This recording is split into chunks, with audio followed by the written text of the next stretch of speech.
Yeah. Yeah. So also being from Asia, so we kind of know a little bit what acupuncture is because it tackles actually the spiritual side.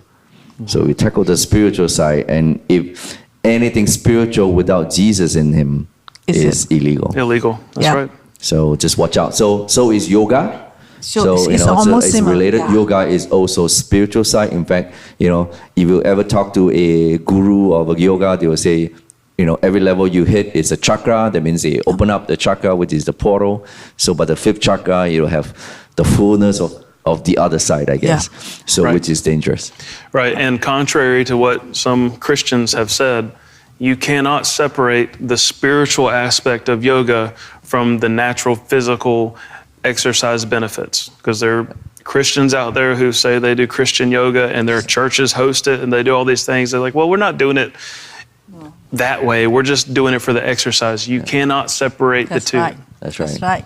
If you're worshiping a devil, you're worshiping a devil. Yeah. Because all those movements and all those things are inviting, they're invoking the presence. It's calling a specific spirit to yourself. Yeah. And hello, they are spirits, but their weapons are carnal. Yeah. So by you doing a carnal action, you are invoking and you're calling them to yourself. That's right. Yeah, that's why I think, maybe you can say, to put it more crudely, spiritual fornication is still fornication. You can say that, I take the spiritual things out, but it's still combining the two flesh together. Yes. So that's kind of the way You can't separate the two. You can't separate the two. Yeah. All right. Okay. And also you've noticed that once you have done it, you will have to go back again and again and again. You'll never set free. No. Because you'll keep you in bondage on that whole thing. Okay, another question. When we focus on the answer, if a symptom does come, our response should just be, Jesus already dealt with this. Get out now? Question mark.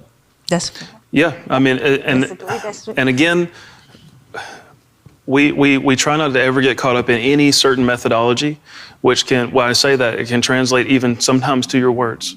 So that is right to say. That's not what I'm saying.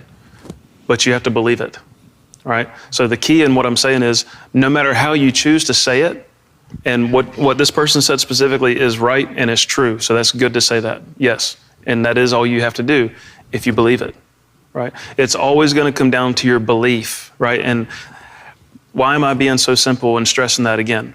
Because, again, if you think it's in a methodology or you say in the right thing, then when it doesn't happen, you immediately go into questioning again. And guess what? As soon as you start questioning, you're not in faith, right? Believe, believe, believe, believe.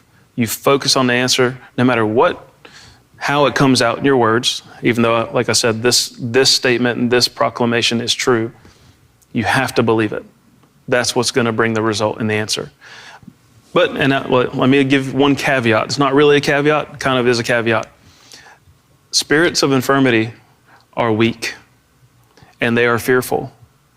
And dare I say, sometimes if you yell loud enough at them, they will leave.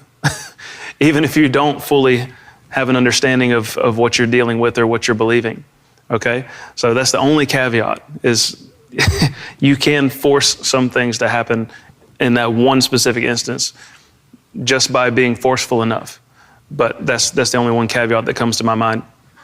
But again, finish with your faith, and what you're believing is always going to trump what you're speaking to that thing. So that's a good thing, okay? Some people get caught up in their words and, well, did I bind the right spirit, and did I call this by name, and, well, I forgot about this. The devil is a legalist, okay? He will use against you any legal loophole he can find, even if that legal loophole is just in your mind. It doesn't have to be a truly illegal basis. It doesn't have to be a sinful thing. We can build our own laws in our own mind that we live by. And then when we violate them, he will take advantage of that. Right. Because it's a matter of your conscience. So if you violate your conscience, guess what? He has an avenue, right?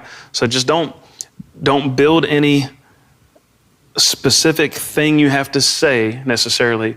It's all in what you're believing, and that it is finished. Like they said, it is done, and this thing has to leave now. Amen. And even if you don't see it in that moment, it still doesn't change. It has to leave now, and you never back off of it. You never change it. If you do change it and you do come off of that finished work, meaning your answer is you're seeing the end result, which is healed. If you back off that being the final result, you won't see that final result. You will have what you believe, okay? And I know that's simple, but it's not. It's simple to understand and say, but it's not easy for people to grasp a lot of times, okay? But it is and can be that simple is what I'm trying to say. Amen. All right, there's one question. I think we